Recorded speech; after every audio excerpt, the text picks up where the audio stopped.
Hi, BJ here from Gregory Property Agents. I want to talk to you about the LEP in Liverpool, which is, I guess, the future plan, the direction that we're taking as far as housing is concerned. Last week, the state government have come down to Liverpool Council and said that they want us to create nearly 17,000 dwellings in a pretty quick turnaround. And I feel that we are just not prepared infrastructure wise to work anywhere near at that capacity. Obviously, this new LEP counts for 10,000 additional dwellings, but I think that it's quite a poor plan. And I wanted to just spend some time talking to you about that today and the reasons why. And certainly, as a real estate agent, you get a fairly unique insight into what's going on in the local market. And what we're already seeing is that we have, not so much a cost of, a rental crisis in Liverpool. Our rental vacancy rate currently is 0.7%. I would say that, a healthy vacancy rate would be sort of 1%, 1.2, 1.3 around there. But look, yeah, it's a little bit short, but certainly we're not, what media comes out here saying that, yeah, it's terrible, it's awful. Yeah, it is. It's not easy, but it's certainly a lot easier here than it is, closer to the city. And we have to remember that. But one thing I do want to bring to your attention is just weekly rents in across the Liverpool local council area.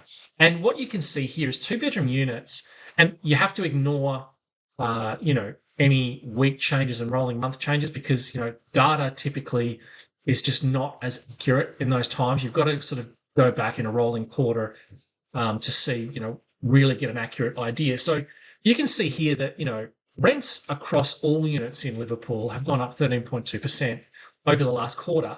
Two-bedroom units have only gone up 3.2%. Now, you have to remember that council have just approved that what they're going to do is they're going to allow you to build a granny flat if you've got a suitable block. You can build a granny flat in your backyard now and no longer have to pay the contribution. The contribution was sort of $10,000 to $12,000, and that's what you would pay to council up front. And then you would go and build your granny flat. You don't pay any extra, yearly council fees. The only fee you would pay is extra rubbish, if you wanted extra bins or whatever.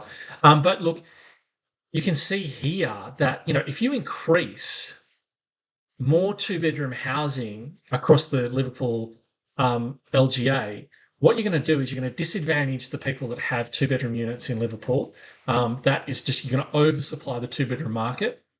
What you're also going to do is, unfortunately, you're going to have children and young families living in inappropriate accommodation because it's just going to be so much more affordable for them to go and live in a two-bedroom unit and cram all into that because, that market will be oversupplied and you'll be able to get a two-bedroom unit a lot cheaper. So we need to try and avoid that and really have a think about what type of future we want to build for just us, but for our children, and also look at the aging population and what sort of enjoyment they're going to have down the track. And we'll talk a little bit more about that in a minute. But I think at the minute, increasing two-bedroom accommodation should just be off the cards. I don't think that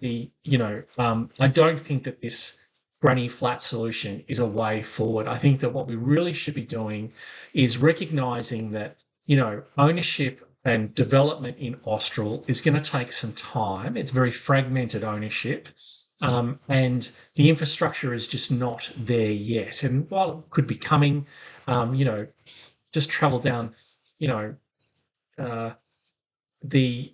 the roads in that area in the mornings is just awful, as you well know. So, look, I think the solution for us is to actually go back. You might remember back in early '60s.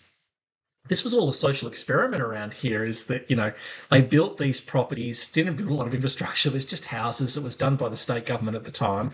And it was, if you haven't watched that movie, and it's on YouTube, I'll link it down below, what happened to Green Valley. It's actually a very interesting video to watch. And it's where the government came out, they built a lot of these houses and then, really didn't deliver on infrastructure. And that's my fear for Austral. And I think that we need to learn from those mistakes, is that, while we've certainly a lot more developed now, we need to understand that that's going to take time. It's going to take a lot of money.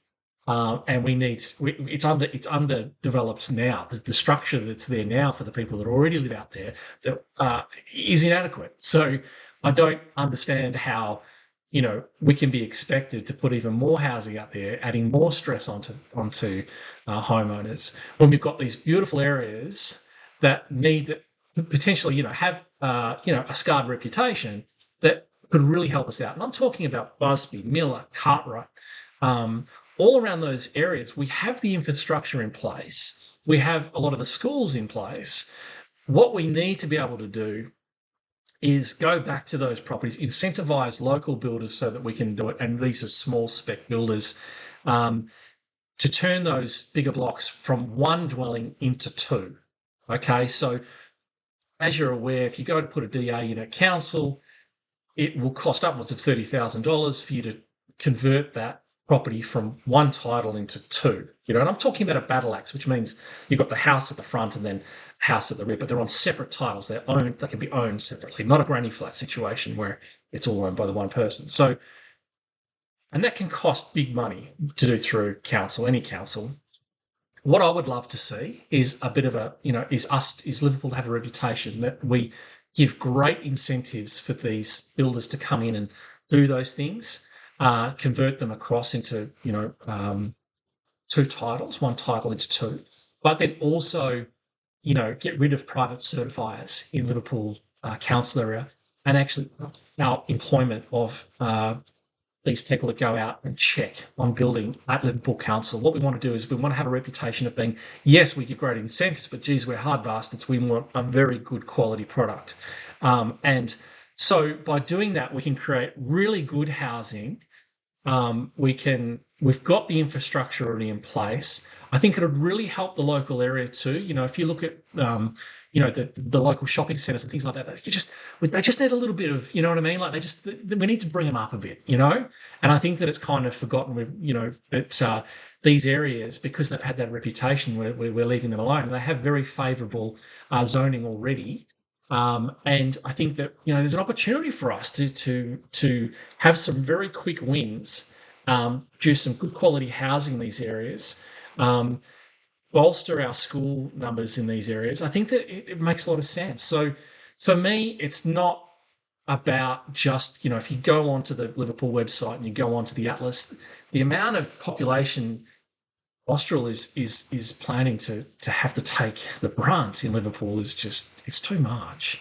So by bringing it back to 2 bedrooms units, I think that in Liverpool, if you want to get cranes back in the sky, I think the solution is actually more about building more appropriate housing for older Australians in these areas. And what I mean by that is that, we have a lot of empty nesters in Liverpool. These are first generation migrants that have come out, and they've come from, I guess, countries where there's been conflict or whatever. They've come out, they've started their life, they've built this beautiful home, and their kids have grown up now and they've left and they've had children. But the empty nesters, they're sitting there by themselves or as a couple, and they're in these great big, huge family homes that just are not suitable for them anymore. They're bigger areas, they're more to clean, they're more to heat.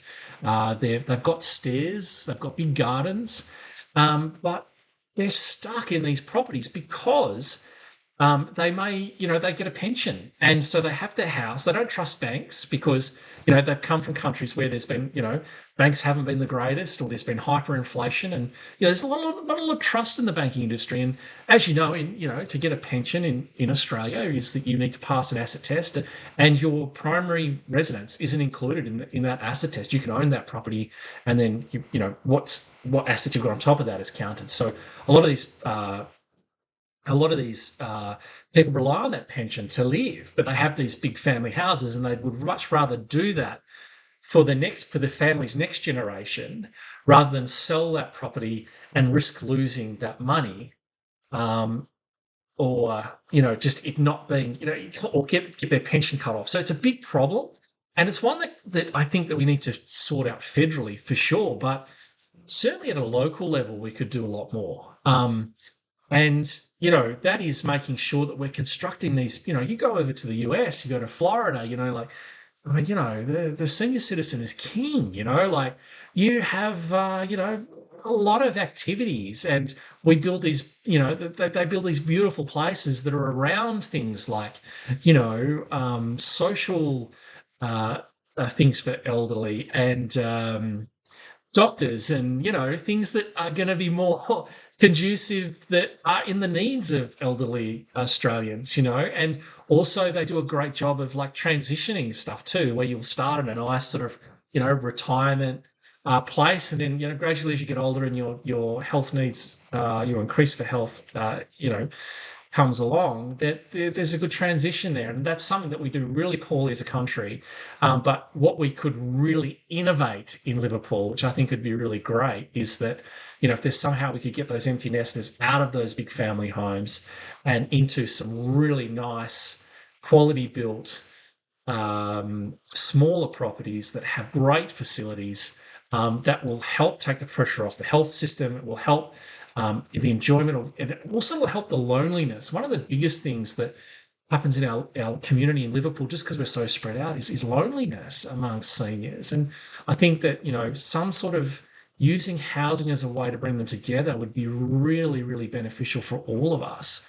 So that's what I think we need to be thinking more about. I would hope that council considers these comments as part of that review process. I understand that there's a lot of pressure from state governments to just throw stuff up, but I would just be slowing it down. And if it's a problem, then it's a problem for someone else, because we're not going to be forcing our way to do inappropriate or just not stuff that suits everybody. Let's understand what our issues are, and understand that they are unique and our challenges are unique just given our geographical location, and make sure that we're making sensible decisions, not just for you or me. It's about our children and the next generation that comes forward. And that's the important thing for me. So look, I hope that you got something out of this video.